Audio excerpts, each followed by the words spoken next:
আসসালামু আলাইকুম প্রিয় দর্শক, অন্য মঞ্চের আলাপ চাইতায় আপনাদের সকলকে আমন্ত্রণ জানাচ্ছি।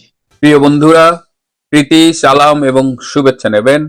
আজকে যে খবরটি পেলাম যে গতকাল রাত্রে তিন বাহিনীর প্রধান, সেনা প্রধান জেনারেল ওয়াকারুজ্জামান, নৌবাহিনীর প্রধান অ্যাডমিরাল মোহাম্মদ নাজমুল হাসান এবং বিমান বাহিনীর প্রধান air chief marshal Hasan Mahmud কালকে তিনজন বঙ্গভবনের রাষ্ট্রপতি শাহাবুদ্দিন চুপ্পুর সাথে দেখা করেছেন।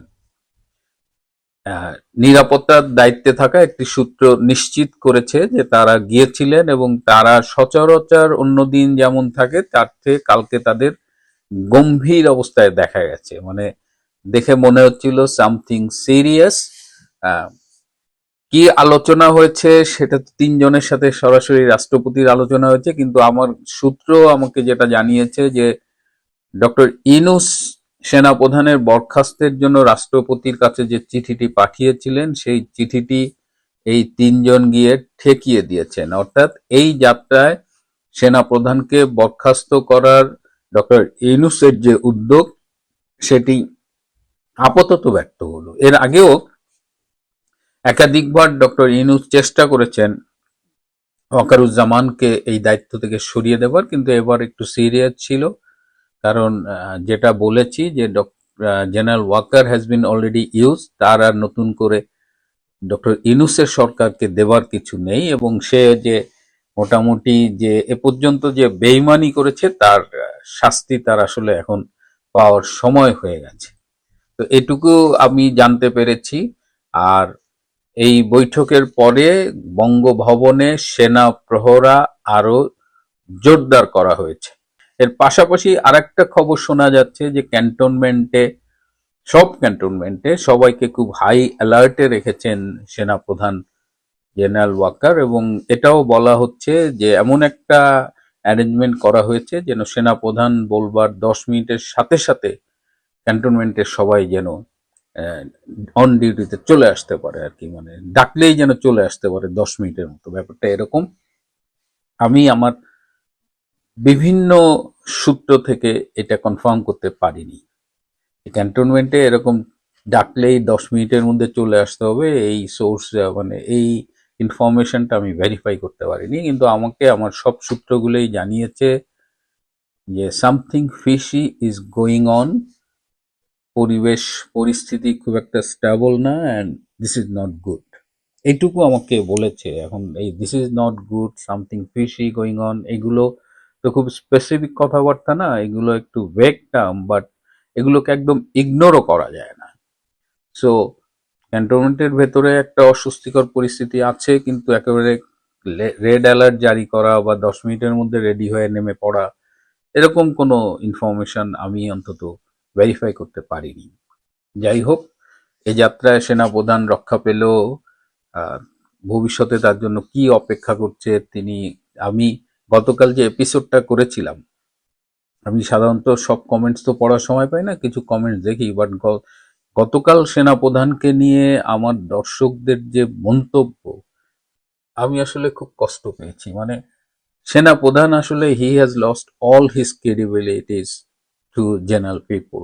তাকে কেন্দ্র করে যে একটা আশা ভরসা মানুষের মধ্যে মাঝে মধ্যেই দেখা যেত, উকি দিত, বা তার কাছে যে বাংলাদেশের সাধারণ মানুষের যে প্রত্যাশাটা ছিল, সেই প্রত্যাশা পূরণে তিনি মানে পরিপূর্ণভাবে ব্যর্থ হয়েছেন, এবং মানুষ এখন সম্পূর্ণ মানে আমার মনে হয় অধিকাংশ মানুষ এখন জেনারেল ওয়াকারের বিরুদ্ধে, যে অ্যান্টি জেনারেল ওয়াকার একটা সেন্টিমেন্ট বাংলাদেশে এখন খুব স্ট্রংলি দানা বেঁধে উঠেছে, এবং সেনাবাহিনীকে যেভাবে তিনি অপমান করিয়েছেন, ক্যান্টনমেন্ট উড়িয়ে দেবে, হাসনাত না ওয়াকার এই স্লোগান, তারপরেও তিনি কিচ্ছু করেননি, চুপচাপ মদনের মতো বসেছিলেন। তো সব মিলিয়ে জেনারেল ওয়াকারের যে একটা গ্রহণযোগ্যতা ছিল সেটি এখন একদম তলানিতে।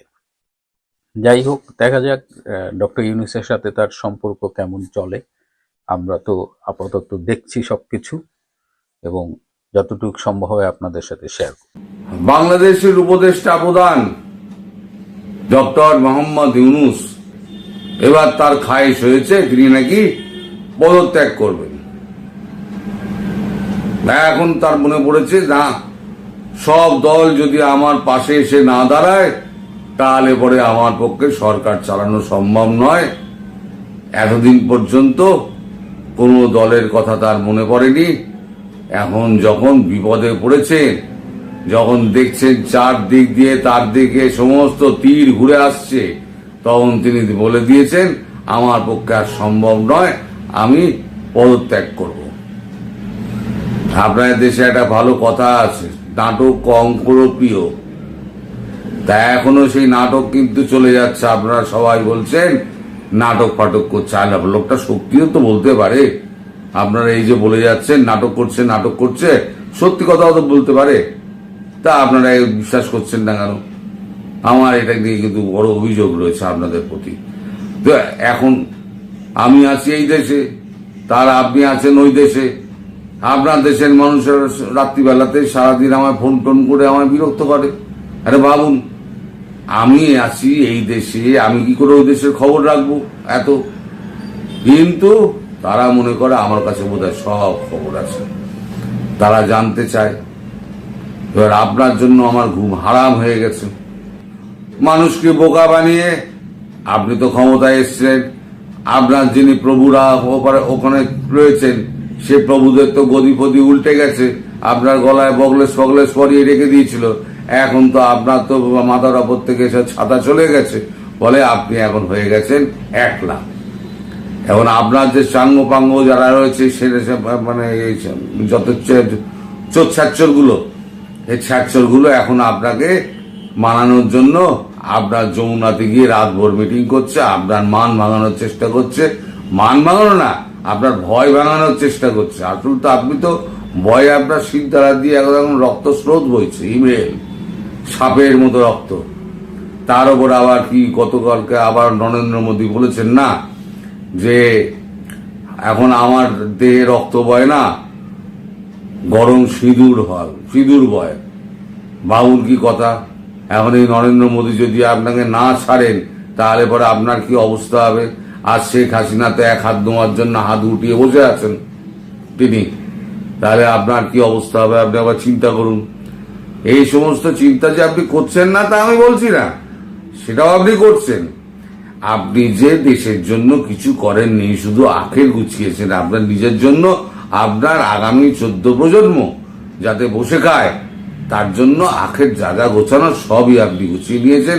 আর আপনাকে শিকন্ডি খাড়া করে যারা যা গোছানোর আছে, আপনার সাঙ্গপাঙ্গ যারা আছে, লুট তরাজ করে দেশকে একেবারে ধ্বংস করে দিয়েছেন। আপনার দ্বারা মানে কোনো উন্নতির কাজ তো হয়নি। কি কাজ হয়েছে আপনি আমায় বলুন? সব যেগুলো শিল্প টিল্প ছিল সব ভেঙে চুরে নষ্ট করে দিয়েছেন। আপনি 71-এর স্বাধীনতার যে সমস্ত চিহ্নগুলো ছিল সেগুলো সমস্ত মুছে দিয়েছেন।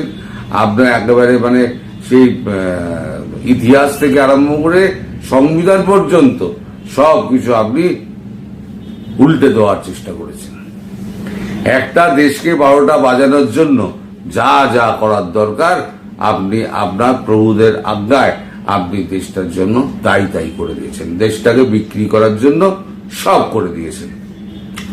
আপনার যা গোছানোর তো আপনি গুছিয়ে নিয়েছেন।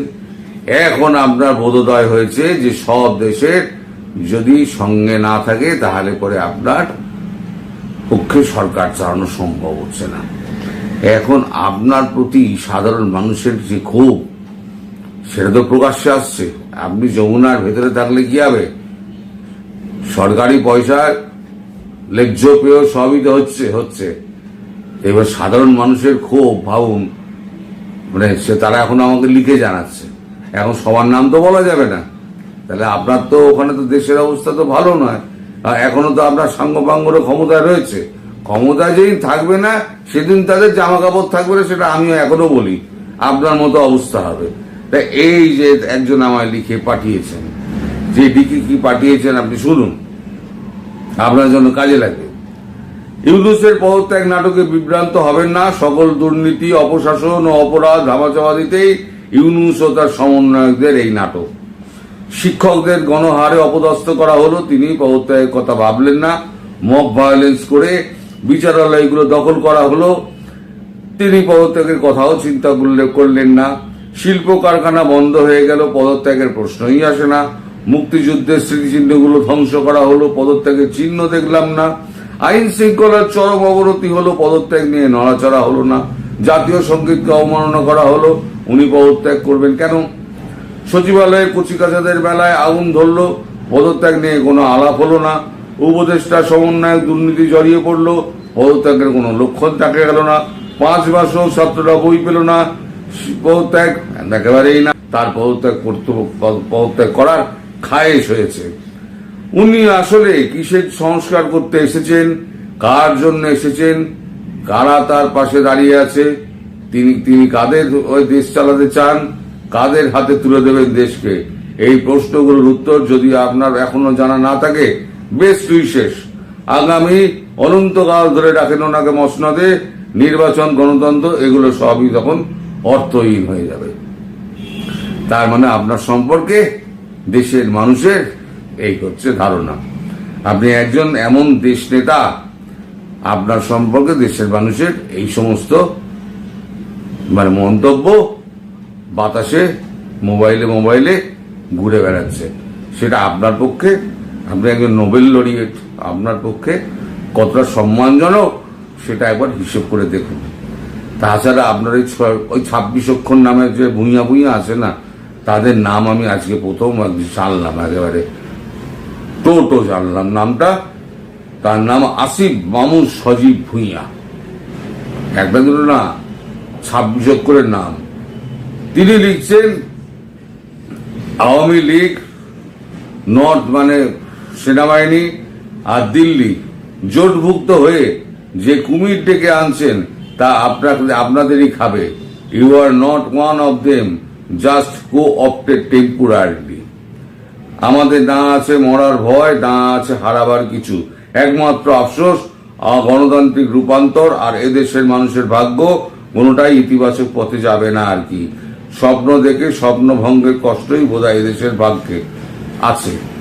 আসলে ভয় থেকে লিখছে, এই যে না লিখছে না, আমাদের না আছে মরার ভয়, না আছে হারাবার কিছু, হারাবারও রয়েছে, মরারও ভয় রয়েছে। জানে ডক্টর ইউনূস যদি পালিয়ে যায় তাহলে পরে নিমেষের মধ্যে সরকার ভেঙে যাবে, আওয়ামী লীগ হই হই করে রাস্তায় নেমে আসবে, সাধারণ মানুষ আওয়ামী লীগকে সঙ্গে নেবে, নিয়ে আপনাদের ওই যমুনায় ঢুকে যে কাণ্ডটি আপনারা করেছিলেন 5ই আগস্ট, তার ডবল ঘটনা ঘটাবে ওই যমুনার মুখে। তাই একজন এই সমস্ত লিখেছেন। আর কালাপাইটটা হাসনাত, তিনি একদিন তো সেনাবাহিনীকে গালাগাল করতেন, এখন তিনি লিখছেন প্রয়োজনে সেনাবাহিনীর সঙ্গে কাঁধে কাঁধ মিলিয়ে লড়াই করব। বোঝো কাণ্ড। এরা সেনাবাহিনীকে উঠতে বসতে গালাগাল করত, উঠতে বসতে। সেই সেনাবাহিনীর সঙ্গে নেই কাঁধে কাঁধ মিলিয়ে লড়াই করবে। আসলে বিপদে যখন পড়ে না, তখন সব বাপ বাপ বাপ বাপ পড়ে। এখন সেনাবাহিনী এখন পরিষ্কার জানিয়ে দিয়েছে, এর মধ্যে বোধহয় টাইম ফ্রেমে বোধহয় ঠিক করে দিয়েছে, সেটা আর জানানোই হচ্ছে না। নিশ্চয়ই টাইম ফ্রেম ঠিক হয়ে গেছে যে এই তারিখের মধ্যে আপনাকে পদত্যাগ করতে হবে, পরিষ্কার হুমকি দিয়ে দেওয়া হয়েছে। তবে সংস্কার নিয়ে আপনি সংস্কার শব্দটা যে কথায় কথায় ইউজ যে করেন না, সেটা কার জন্য? দেশকে লোটার জন্য না নিজের সম্পদ বাড়ানোর জন্য? সে সম্পর্কে আমার যথেষ্ট সন্দেহ আছে। ফলে আপনার পক্ষে এখন একটাই সেফ রুট, সেটা হচ্ছে পলায়তি সজীবতী। এখনো আমি বলছি, এখনো যদি চান আপনি এখনো ফ্লাইট ধরে বিদেশ পালিয়ে যান, ওখানে গিয়ে আপনি একটা পদত্যাগপত্র পাঠিয়ে দেবেন। নইলে এই যে আপনার সঙ্গপাঙ্গরা আছে না, এরা আপনাকে যেতে দেবে না। এরা যেতে দেবে না এই কারণে, এরা ভাবছে যে আপনি যদি চলে যান সঙ্গে সঙ্গে সরকার পতন হয়ে যাবে। পদত্যাগ করলে, সরকার পতন হয়ে গেলে সঙ্গে সঙ্গে মব জাস্টিস এদের উপরে শুরু হয়ে যাবে, আর সেখানে নেতৃত্ব দেবে আওয়ামী লীগ। আর এখানে শেখ হাসিনা আর যদি সেনাবাহিনীর হাতে আপনি ধরা পড়েন, গ্রেপ্তার যেটা যদি হন, সেটা গতকালকে যেটা বলেছি, এবং আমার এখনো বিশ্বাস আপনি তো ক্ষমতা ছাড়বেন না শেষ পর্যন্ত। আপনার এই বয়সেও আপনার লোভ এবং আপনার এত, যাই হোক, যা যা বলেছি আর নতুন করে বলে লাভ নেই। তো আপনি সহসা ক্ষমতা ছাড়বেন না, আপনাকে শেষ পর্যন্ত অ্যারেস্ট করা হবে এবং আপনাকে শেষে ওই ফাঁসি কাটে, যেখানে আপনি তক্তা বেড়েছিলেন না, সেই ফাঁসি কাটে আপনাকে আবার ঝুলতে হবে। আপনার সঙ্গে আর যারা ঝুলবে তারা হচ্ছে ওই মাফলার দেওয়া যে আপনার যে পেশ সচিব আছে শফিকুর, ও বেটা ঝুলবে। আর আছে ভুল বুঝিয়েছিল যেটা আসিফ নজরুল, সে বেটাকে এখন দেখা যাচ্ছে না, সেটা মহাজ চালু, সেটা মানে সময় সুযোগ হলে পুট করে পালিয়ে যায়, তারপর সুযোগ বুঝে সব যখন তাকে সব ঠিকঠাক আছে তখন আবার সে দেশে ফিরে আসে। তার এখন খুব একটা দেখা টাকা পাওয়া যাচ্ছে না, ভগবান জানে দেশে আছে না বিদেশে আছে, বা কার ঘরে ঢুকে কার কোলের মধ্যে মুখ ঢুকিয়ে আছে, এখন তো বোঝা মুশকিল। চরিত্রবান লোক তো, তাই কোন খপ্পরে রয়েছে এখন বোঝা খুব মুশকিল। ধরুন আপনার কাছে আমার একটাই অনুরোধ, আপনার বয়স হয়েছে 83 না 84 বছর বয়স হয়েছে, আপনি যদি এখনো পাবলিকের হাত থেকে প্যাঁদানি খেতে না চান, তাহলে পরে আপনি পালিয়ে যান, চুপি চুপি একটা ফ্লাইট ধরেন আর পালিয়ে যান। যদি অজিত দোভাল এবং নরেন্দ্র মোদী যদি আপনাকে পালানোর রাস্তা এখনো করে দেয়, আমি জানি না সেই রাস্তা অজিত দোভাল করে রেখেছে কিনা, বন্ধ করে রেখেছে কিনা, পালাবার চেষ্টা করতে গেলে তখন ধরা পড়ে যাবেন যে আপনি কোন ফাঁদে পড়েছেন। ইঁদুরের কলে আপনি পড়ে গেছেন অলরেডি, আপনার বাঁচার আর কোনো পথ নেই। আর আওয়ামী লীগের লোকেরা ওই করে রাস্তায় নেবে, আপনার পিঠের চামড়া গোটানোর জন্য তৈরি হয়ে আছে। সুতরাং তৈরি হয়ে থাকুন, আপনি যা লুটেছেন তা আপনার এখানেই থেকে যাবে, কিছুই সঙ্গে করে নিয়ে যেতে পারবেন না। আপনার গ্রামীণ ব্যাংক থেকে আরম্ভ করে আপনার গ্রামীণ বিশ্ববিদ্যালয়, আপনার স্বপ্নের সমস্ত প্রজেক্ট, চুরি বিদ্যার যত প্রজেক্ট আছে সব জলে গেল। শুরুতেই বলি, খলিলুর রহমান ভারতের সঙ্গে সম্পর্ক উন্নয়নের চেষ্টায় এসেছেন বলে কিছু সাংবাদিক যেসব কথা বলছেন সেটা বিশ্বাস করার কোনো কারণ নেই। তিনি কলম্বো কনক্লেভে যোগ দিতে এসেছেনও যারা বলছেন, সেটাও আসল কারণ নয়, এটা একদম আইওয়াশ। তাহলে খলিলুর রহমান এলেন কেন দিল্লিতে, কেন অজিত দোভালের সঙ্গে বৈঠক করলেন? আবার দেখুন, এই বৈঠকের জন্য খলিলুর সাহেব এতই উতলা ছিলেন যে একদিন আগেই উড়ে এলেন ভারতে। এইসব ঘটনা একটা ইঙ্গিতই দেয়, সেটা হলো বৈঠকটি নিয়ে খুবই উত্তেজিত বা সিরিয়াস ছিলেন খলিলুর রহমান। এবং খলিলুর রহমান সিরিয়াস হওয়া মানে মোহাম্মদ ইউনূসের সিরিয়াস হওয়া, আর ইউনূস সিরিয়াস হওয়া মানে বাংলাদেশের বর্তমান শাসকদের এবং যে দলগুলো এই সরকারের সঙ্গে আছে তারা সবাই সিরিয়াস। ওই জামাত, বিএনপি, এনসিপি এরা সব সিরিয়াস। মনে রাখা ভালো, খলিলুরের সফরে জামাতের আপত্তি থাকলে এই সফরে তিনি আসতেন না। পরের প্রশ্ন তাই স্বাভাবিকভাবে আসে, কি সেই দরকার যার জন্যে খলিলুর রহমান একেবারে ছুটতে এলেন? বলা হচ্ছে অজিত ডোভালের আমন্ত্রণ পেয়ে এসেছেন তিনি। আমন্ত্রণ কিন্তু গেছে ওই কলম্বো কনক্লেভের আয়োজক দেশ হিসেবে, কোনো ব্যক্তিগত ভালোবাসাবাসী থেকে নয়। এর আগে গত অক্টোবরে, এই 1 মাস আগে, এবারের চেয়ে অন্তত 100 গুণ বেশি 2টি আন্তর্জাতিক সম্মেলন হয়েছিল দিল্লিতে। যথারীতি নিমন্ত্রণ গিয়েছিল বাংলাদেশে, আসার কথা ছিল সেনা প্রধান ওয়াকারুজ্জামানের, তিনি আসেননি।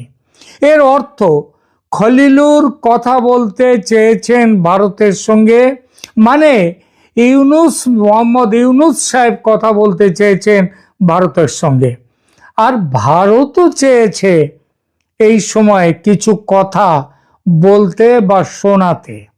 তাই দ্বিপাক্ষিক বৈঠক হয়েছে। সেটা খলিলুর চেয়েছেন দ্বিপাক্ষিক বৈঠক, এবং ডোভালও অরাজি হননি।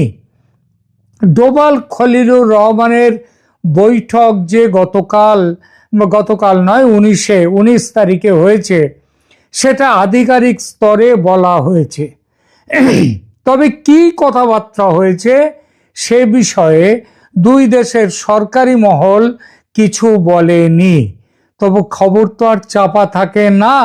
বিশেষ করে এই বৈঠকে দুই দেশের পক্ষেই বেশ কিছু অফিসারও হাজির ছিলেন এবং যাকে বলে একেবারে মুখিয়ে ছিলেন খবরের খোঁজে থাকা সাংবাদিকদের দল। তাদেরই বিভিন্ন সূত্র থেকে পাওয়া বেসরকারিভাবে যে খবর পেয়েছি, দু কথায় বলি সে কথা। বার্তালাপের পশ্চাৎপটে ছিল ভারতের পক্ষ থেকে মুখ্যত তিনটি বিষয়। এক, পাকিস্তানের সঙ্গে বাংলাদেশের অতিরিক্ত প্রেম কিভাবে ভারতের মাথা ব্যথার কারণ হয়ে উঠেছে সে ব্যাপারটি বাংলাদেশকে ভালো মতো বুঝিয়ে দেয়া। দুই, বাংলাদেশ যেভাবে ইউনূস সরকারের মদতে জঙ্গিদের স্বর্গরাজ্য হয়ে উঠেছে সেটা ভারতের শান্তি ও সুস্থিতির পক্ষে যে রীতিমতো বিপজ্জনক সেটা খলিলুর রহমানকে বুঝিয়ে দেয়া। এবং তিন, বিশেষভাবে দিল্লি বিস্ফোরণ কাণ্ডে বাংলাদেশের প্রত্যক্ষ যোগের পরিণামে ভারত কি করতে চায় বা কি করার প্ল্যান নিচ্ছে সেটা বাংলাদেশকে বুঝিয়ে দেয়া, যাতে ঠিক পথে ফিরে আসে বাংলাদেশ। আর খলিলুর রহমানের কাছে আলোচনার একটি ছিল এজেন্ডা, ভারত যেন বাংলাদেশে অপারেশন সিন্দুর পার্ট 2 কিংবা নতুন নামে কোনো সার্জিক্যাল স্ট্রাইক না করে। যারা বলছেন খলিলুর রহমান শেখ হাসিনার মৃত্যুদণ্ড এবং সেই প্রেক্ষিতে শেখ হাসিনার প্রত্যর্পণ নিয়ে কথা বলতে এসেছেন, তারা এটা মাথায় রাখেন না যে বন্দি প্রত্যর্পণ নিয়ে কথা বলাটা জাতীয় নিরাপত্তা উপদেষ্টাদের এখতিয়ারে পড়ে না, এটা তাদের কাজ নয়। সুতরাং হাসিনার প্রত্যর্পণ নিয়ে 1 মিনিটের আলোচনাও হয়নি দুজনের দ্বিপাক্ষিক বৈঠকে, এবং সেই বৈঠকটা কিন্তু 2-5 মিনিটের জন্য হয়নি, প্রায় 1 ঘন্টা 40 মিনিট 2 ক্ষেপে সেই বৈঠক হয়েছে গত 19 তারিখে। আমার কাছে যে খবর এসেছে সেটা হলো অজিত ডোভাল বাংলাদেশের একের পর এক ভারত বিরোধী পদক্ষেপ নিয়ে ভারতের প্রচণ্ড উষ্মার কথা স্পষ্ট করে বলেছেন। একাধিক বার 7 সিস্টার্স নিয়ে প্রধান উপদেষ্টার ভীষণ রকমের বিতর্কিত মন্তব্য, প্রাক্তন সেনাকর্তা তথা ইউনূসের অন্যতম কাছের মানুষ ফজলুর রহমানের চীনকে নিয়ে ভারত আক্রমণের প্রস্তাব, এরকম একের পর এক প্রসঙ্গ তুলেছেন অজিত ডোভাল। সর্বশেষ ভারতের 7 সিস্টার্স এবং পশ্চিমবঙ্গ সহ বিস্তীর্ণ এলাকাকে বাংলাদেশের মানচিত্রে অন্তর্ভুক্ত করা এবং সেই মানচিত্র সম্বলিত বইটি পাকিস্তানি জেনারেল সাইর শামসাদ মির্জাকে কেন দিয়েছেন মোহাম্মদ ইউনূস, কোন কথা কোন ছবি মাথায় রেখে এই প্রশ্নটি করেন অজিত ডোভাল। খলিলুর রহমান এই বিষয়টিতে সরকারের সম্পৃক্ততা এড়িয়ে গিয়ে ওটা শিল্পীদের শিল্পকর্ম বলে বিষয়টি হালকা করার চেষ্টা করেন। অজিত ডোভাল তখন বলেন, ভারতের শিল্পীরা যদি বাংলাদেশের রংপুর ও চট্টগ্রামকে বাংলাদেশ থেকে বিচ্ছিন্ন করে ভারতের মানচিত্রে জুড়ে দেন এবং সেই মানচিত্র সম্বলিত বইটি প্রধানমন্ত্রী মোদি যদি আমেরিকা বা রাশিয়ার প্রেসিডেন্টের হাতে তুলে দেন, তাহলে আপনাদের কেমন লাগবে? ভালো লাগবে কি? লাগবে না। পাকিস্তানের ISI এর মদতে ও বাংলাদেশের সরকারের প্রশ্রয়ে বাড়ন্ত হওয়া জঙ্গিরা খোয়াব দেখছে ভারত দখল করে গজাওয়াতুল হিন্দ প্রতিষ্ঠা করবে, তারা গ্রেটার ইসলামিক বাংলাদেশ তৈরি করবে। আইএসআই এর কর্তারা ঘন ঘন বাংলাদেশ সফর করছে। হাফিজ সাঈদের জঙ্গি সংগঠনের নেতারা রংপুর যাচ্ছে। লালমনিরহাট ঠাকুরগাঁওয়ে জঙ্গিরা প্রশিক্ষণ নিচ্ছে, আর ভারত সব কিছু গভীরভাবে দেখছে। তবে দেখার পালা শেষ করে এবার যে কাজে নামার প্ল্যানে পালায় ভারত এসছে, সেটাও ভারতের পক্ষ থেকে অজিত ডোভাল বলে দিয়েছেন। প্রতিরক্ষা মন্ত্রী রাজনাথ সিং একেবারে স্পষ্ট ভাষায় কয়েকদিন আগে বলেছেন ভারত যুদ্ধ চায় না বাংলাদেশের সঙ্গে, কিন্তু বাংলাদেশের মাটি থেকে ভারত বিরোধী কাজকর্ম হলে, ভারতকে অস্থির করার চেষ্টা হলে অনিচ্ছার সঙ্গে সামরিক অভিযানে নামতে বাধ্য হবে ভারত, আর তার দায় পুরোটাই পড়বে যে বাংলাদেশের ওপরে। সেটা গতকাল 19 তারিখের বৈঠকে আর একবার স্পষ্ট করে দিয়েছেন অজিত ডোভাল। এই প্রসঙ্গে উঠেছে দিল্লি বিস্ফোরণ কাণ্ডে বাংলাদেশের জড়িত থাকার প্রসঙ্গ। দুজন বাংলাদেশি জড়িত নয়, শুধু বাংলাদেশের জড়িত থাকার প্রসঙ্গ।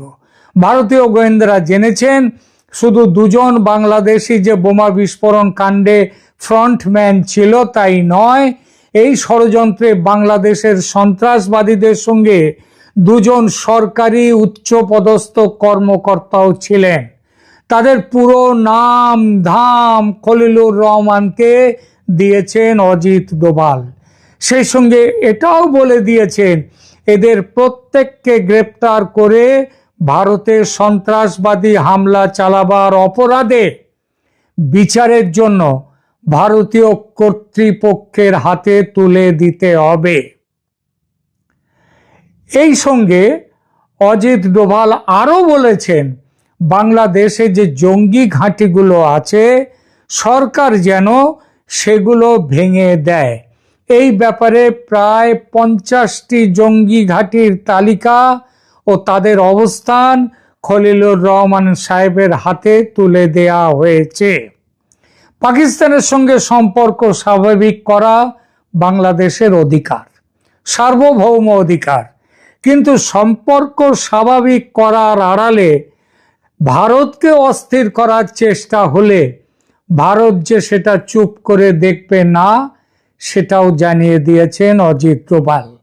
পুরো ব্যাপারে একটা টাইম শিডিউল ঠিক করে দিয়েছেন অজিত ডোভাল।